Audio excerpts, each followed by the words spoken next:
Okay, so how this is going to work, we went back and forth on wanting to have a panel. I think it's Glenn's idea, and we just could not decide on a single topic. And I said, you know what, I think the Q&A will be much more interesting because I think that you guys are going to come up with some great questions. So let's see how far this goes. I'm going to moderate it, and we're going to try to be done by 1. So make sure your question is a question, and as Georgia Robb says, and let's make sure we get some questions for everybody. Anything else I need to know? And the comment was that isn't it nice that they wore the men wore primary colors for us today? So you like the color of the shirts next to their who talked. You know, which one was it he was talking about? Oh, the guy in the blue. Okay, the guy in yellow. I thought that was great. So let me come to you with your things, and as I said, let's keep the question to a question. Make sure I got this ready. I was right there. I just want to make sure it's recording so we can get this for posterity.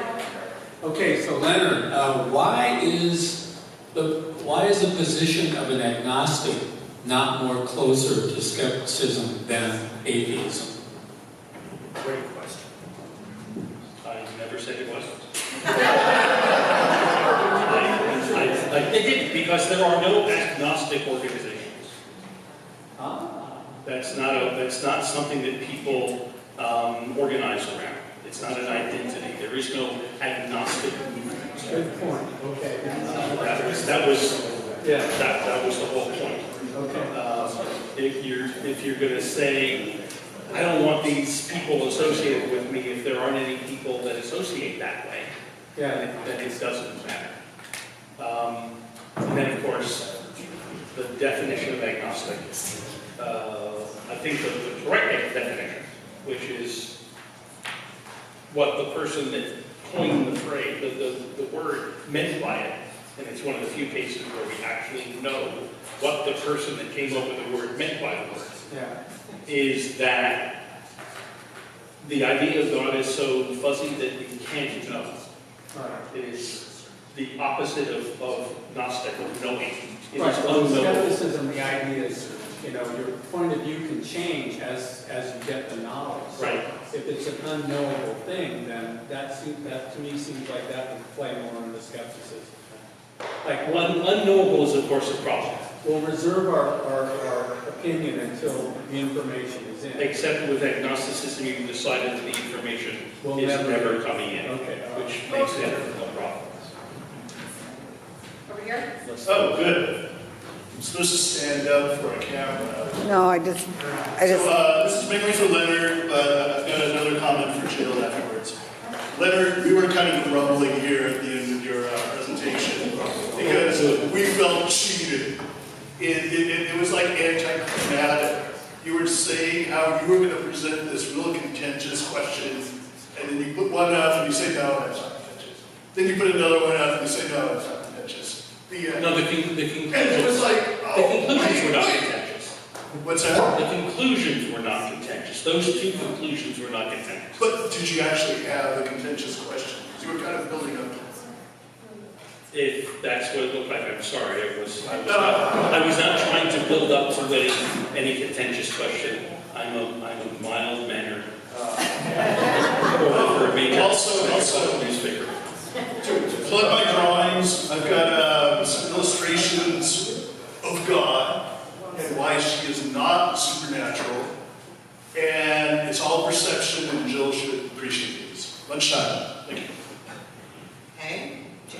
Hi. I had a question for Dr. Yamashita. You talked about the familiarity associated with schemas, where we fill in things that are familiar to us. But human beings are actually very good at anomaly detectors. So via evolution, we've developed this state where we tend to not pay attention to the routine. We tend to get very interested in new things. So how do you reconcile those two? Okay, so humans adapt really well, and one of the things that our brain is meant to do is spot the novel. So that's actually why when things are normal or average, we tend to ignore them. Here's the thing. Things aren't always exactly what you expect. So they aren't always normal, but we overlook some of the things because they appear, oh, well, it's going to be like that. So you don't actually pay. So even if it is different, a lot of times we still won't pay any attention to it because we expect it to be like it.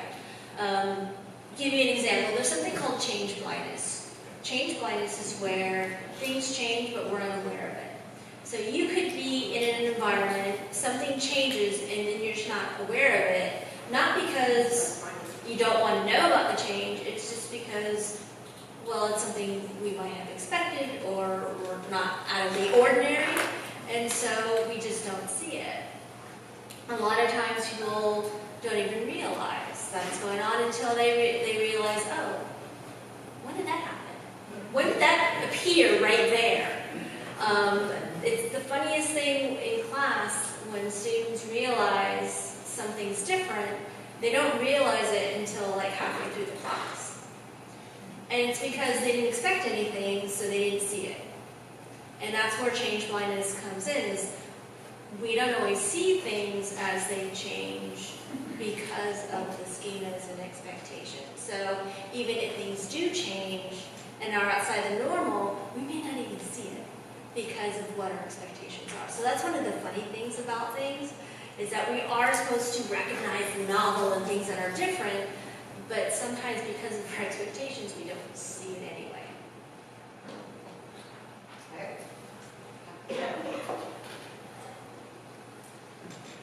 As far as quotations go, accuracy of attributing quotations to the proper person, I've tried to do that before and find the source and tweak it and have it exactly like it should be.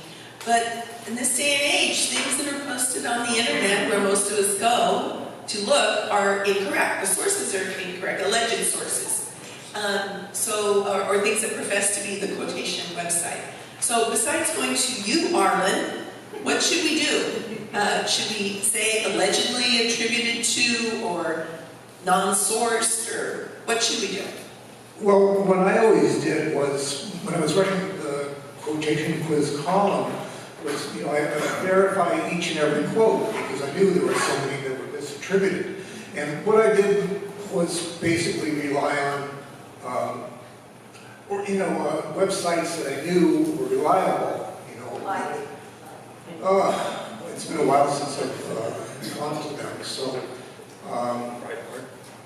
Not right. But there are really hundreds of websites that do quotations, and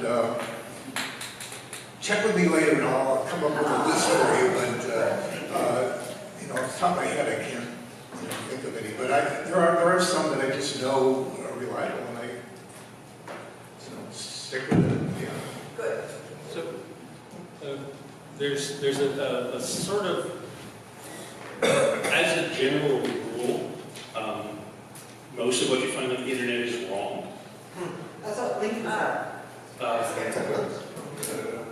And you can be skeptical about that, that's fine, but after a careful analysis, I have authoritatively demonstrated. And as Susan pointed out, I'm the boss, so I can do that. But for me, the easiest way to check a quote or a fact is look for the source. If someone is supposed to have written this, in what book? Look it up.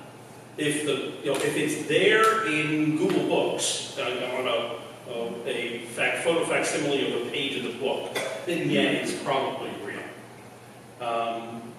And you're not going to get fooled by most of what the internet is. Most of what's on the internet is wrong, according to Abraham Lincoln. I'm sure all of you have seen that. I'm going to follow a comment to Dr. Yamashita's earlier comment about change blindness. A gentleman by the name of Dr. Richard Weissman has done some amazing work on change blindness, has some wonderful videos online. Go to richardweissman.com. He's got a video of color changing. The amazing color changing. Yeah, good stuff. I'll second that, and it's a color with a U. It's British. Spells it wrong. Hi, this is for Arlen. We have to pose questions, right? I thought you told me that you got your sources with prayer. That's a secret. That's always reliable, but, well, you know, This I question don't think that's quite the way I normally do it. This question is for Leonard. Do you think that, in your opinion, skepticism hinders activism, which is so necessary in today's political climate? No. Can you explain a bit more? Yeah, It can certainly help in instances with equity. So now, when I use the word skepticism, I mean scientific skepticism as this movement in group. The more general, I'm skeptical about that. Sure, that can impede activism because it's one of those things that I classified as things that skeptics, hate, which is sloppy thinking. When the evidence is there, when the experts overwhelmingly agree, stop doubting, jump on the bandwagon, and have a good time. I'm skeptical about everything, almost call it intellectual nihilism. No, that's not what we as a skeptical community mean by skepticism. Did that answer your question? Yeah. Yes and no. You're a skeptic. Glenn, on a question, you said support your local newspapers, but, or journalists. But my understanding is that most of the newspapers have been bought out by super large companies that use cookie cutter editorials and distribute them to all their satellites, whatever you call them. So how does that going to work if they're already in that scenario? No, that's exactly right. I mean, that's right. I think, there are, California and the Herald, they're owned by a bigger company. I mean, what do we have left with the Coast Weekly, Pinecone, come around? But it's, they're limited on what they can do and the resources. So there has to be a new process put out. There has to be a way people are going to be able to keep informed. I mean, we got to realize newspapers were just widely prevalent when this country was first formed.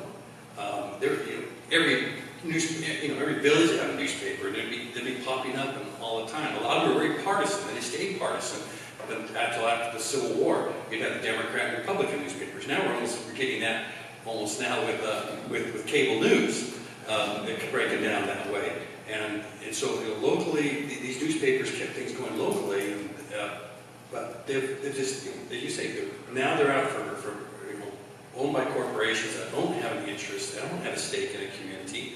So you're left with little papers, and hopefully something's going to develop from this. One thing that's happening locally, there's a website, Voices of Monterey Bay. It's a nonprofit that's come up and it's just recently started to cover more local focus. And these nonprofit websites like this are occurring throughout the country, places, and hopefully something's going to develop up on that will fill this void, and people will learn that they can go to for some kind of trust. But we're in the media is it's like the Wild West now.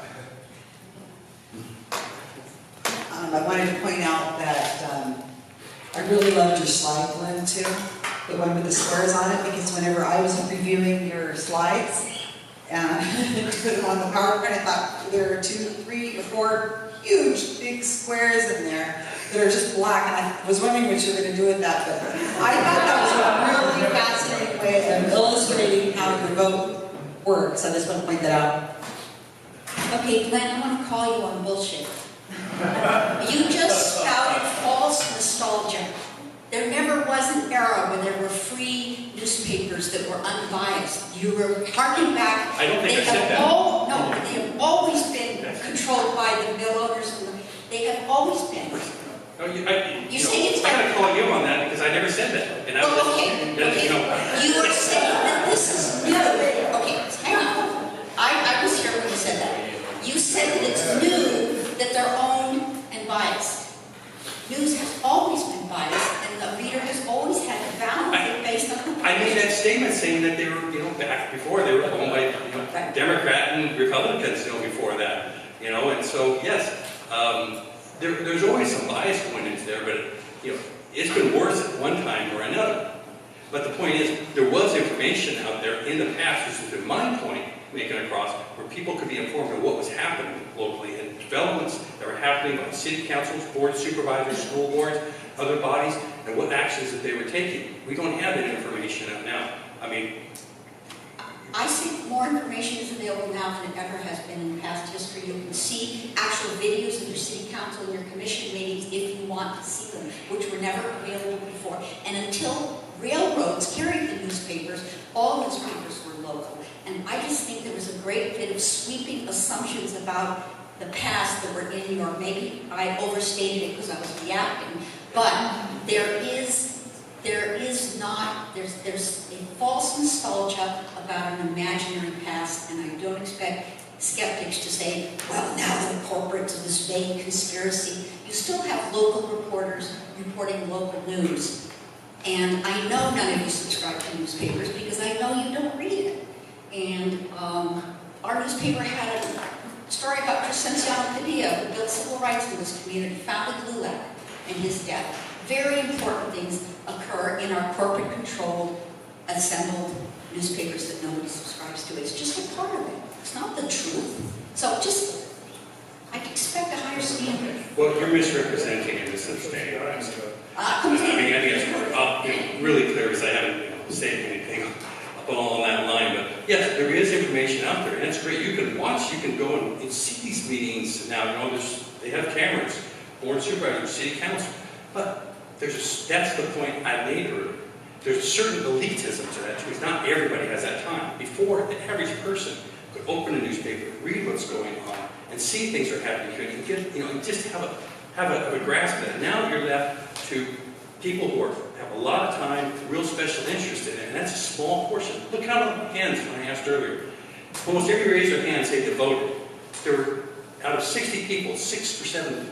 When we got down to supervisor county level, we were at 10 and under. We got down below that, we were down to around 5. So, it just isn't, the knowledge and understanding of what's happening locally just isn't out there as clear. Or it's much harder to find, I should say. It's not as available. I don't think the papers in the 18th century were corporate owned either. Yeah, no, I agree. I'm going to push back a little bit against what you're saying. I think things are very fragmented right now. We're in a period of transition. There's no question about it. I'll give you a few examples, so that we can have concrete speak to the universal, if we will. Okay, for example, in Carmel Valley, when we had the Sobranis fire, word of mouth was go to Big Sur Kate's blog, because that's when you know where the fire is and what's going on. And everybody did that. It was just, as I said, and I hate to say we're going back to the 12th century or whatever, but it's word of mouth about who's got the right information. And also too, I've seen some of you at city council meetings on specific issues. There's a couple of issues that I have been very interested in, and the immigration and also the whole short-term rental issue. Both of those very active communities. I get far too many emails about both of those.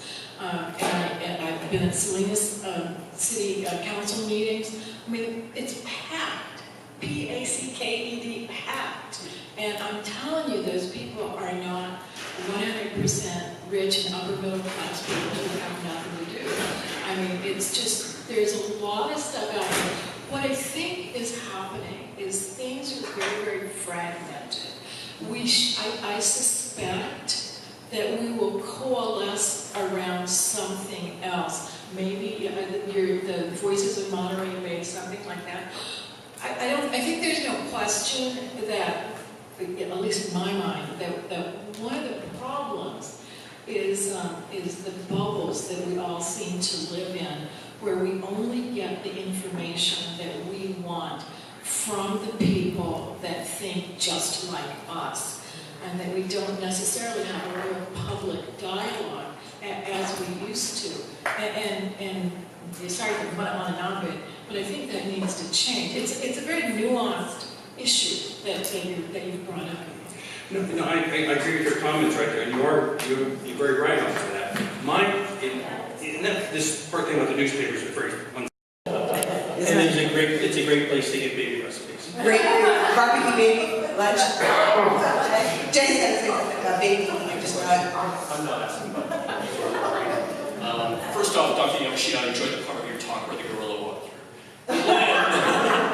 Glenn, so outside of your contention that our vote is lost in really, really big numbers, which I kind of disagree with, and I think you also kind of disagree with.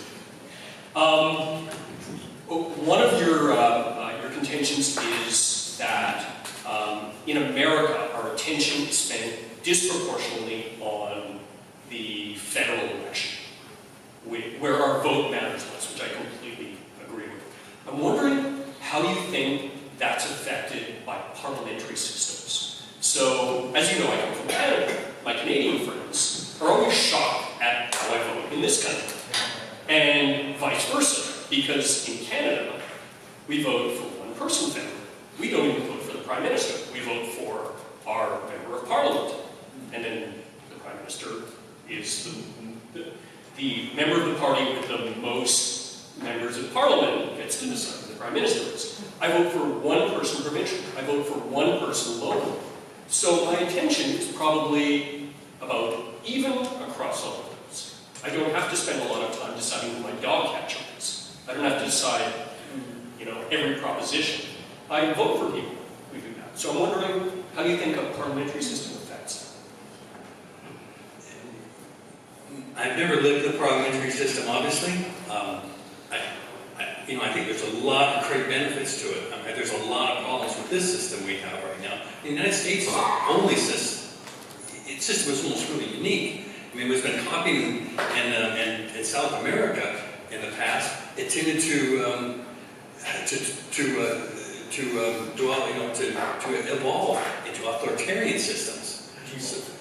Was that devolve? Yeah. So it's the parliamentary system is copied worldwide around, and it seems to be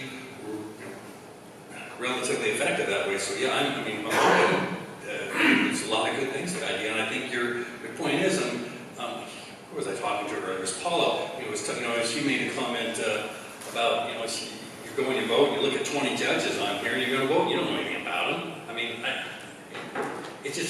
It really dilutes our influence, it dilutes our knowledge, and there's problems. We have any more questions? Well, the In the background. the judges that matter are appointed by the president, even if the board is choices. Thank you, Glenn, for what you said about the importance of voting locally. I agree with you wholeheartedly. And I live in Salinas, and when, less than a fraction of people who can come out to vote makes such a difference. Like the mayoral candidates who had two totally different visions for where we take a population of 150,000 plus people. It does make a difference. And whether they're showing up at city council meetings or not, I heard you talking about voting, actually voting. And I hope that people are motivated to vote locally more. Dr. Yamashita, what about false confessions with regard to what you shared? Okay, so false confessions is when a person confesses to something that they did not do. There's different types of false confessions. One type of false confession is when someone comes into the police department and says, I did it. They usually do it for notoriety, or they do it to basically protect somebody who they think did it. Second type of false confession is, again, a person knows they didn't do it. They confess to it because they want to get out of the interrogation. They've been interrogated for, 24, 48 hours, and they just want to go home. And the police say, okay, if you want to go home, the way to do that is to confess to the crime. We know you did it, just confess to it, and you can go home. Well, it's a lie. They can't go home, but they confess anyway, and then they go straight to jail. But they know that they didn't do it. The third type of false confession, also under interrogation, is when a person actually believes what the police are telling them. So this is a case where a man was in there for over 24 hours, was shown pictures, was told exactly what he did. He went into his parents' home, he took a knife, and he killed them both. Now, this is a person who didn't originally know that their parents died, so, he was one shock. And then he's being interrogated on top of that. He eventually got to the point where he believed everything that the police said. He was sent to prison. And then years and years later, someone actually confessed to the crime. And this person wasn't a false confession, it was a person who actually did the crime. He told them exactly what he did, how he did it, and had the murder weapon. So this man who was told he killed his parents was basically let go, and now he's confused because he has memories that were implanted by all of the stories that were told to him by the police. He internalized it. He imagined what happened. The thing about imagination is that it can actually turn into memory. Even if it didn't happen, you can imagine it happening, it can become a memory. So he actually didn't know why he was being let go. He had memories of killing his own parents. And they said, no, we found the person who did it. He confessed, and he has evidence to show that he did the crime. And the guy goes, but I have memories of it. And so there's different types of false confession. The one that worries me the most, of course, are the ones that say, yeah, I did it, and he didn't do it, which means the perpetrator is still out there. Those who confess and then say, no, I actually didn't do it, I only confessed because the police made me, they at least know that they didn't do it. The unfortunate part is that confessions are considered, well, you confess to it, you're guilty. And it's really hard for a jury to overlook a confession, even those under arrest. A lot of police departments are now starting to record interrogations because people who confess will say it's because of the way it was interrogated. There's actual types of interrogation to get confessions. It's just the problem is some of them are true and some of them are false. So with the recordings, they're actually able to see, okay, this person has been kept for over 24 hours, they're tired, they're in shock, and they just want to go home. So you can see that in the mannerisms, and by the way the police are talking to them, we'll just confess, right? And they can see, well, sometimes, the juries can see why they confessed to something, because that's the big thing, right? A lot of people are saying, well, why would you ever confess to something that you didn't do? Well, imagine you've been in an interrogation office for 48 hours. You're extremely tired because they haven't let you sleep.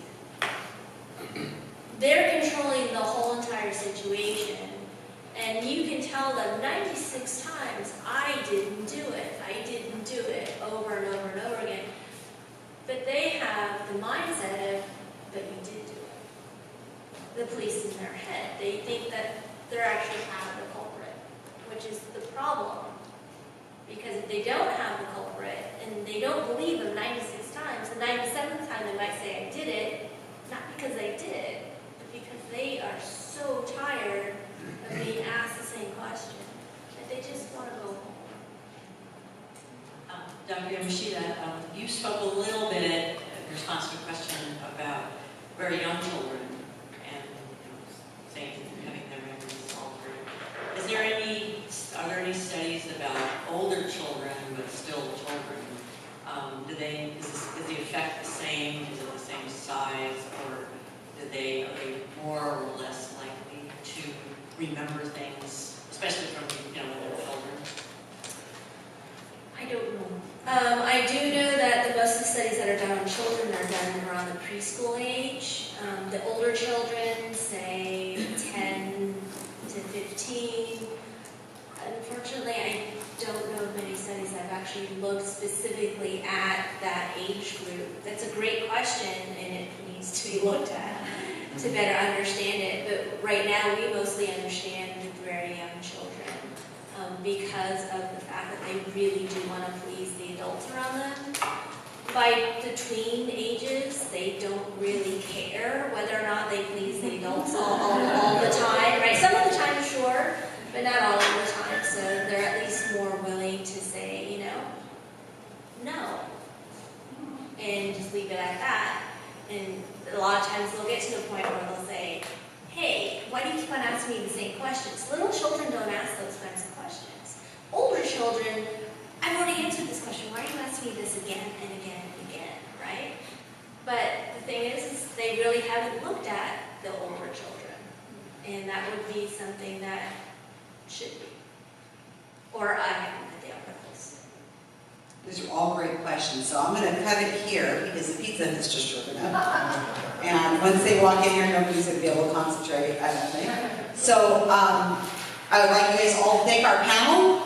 That was really important.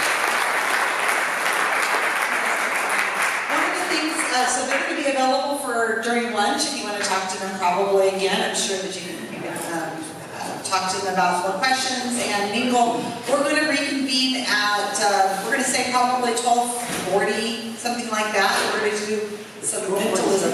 I mean 12, okay, 1:40. Thank you, Mr. Tech here. So we're going to reconvene so that we can do some really fun mentalism. Wait. Oh, not mentalism. We're doing a seance. Oh, he's going to do a seance. All right.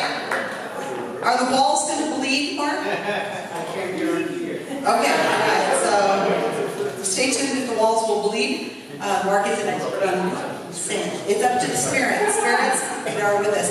So we're going to have food over here in this area, pizza and sandwiches, and chips and sodas and things like that. Yes, we'll be getting them out soon. Very soon. So maybe visit the bathroom and those kinds of things at the moment. And thank you again, and we'll reconvene shortly.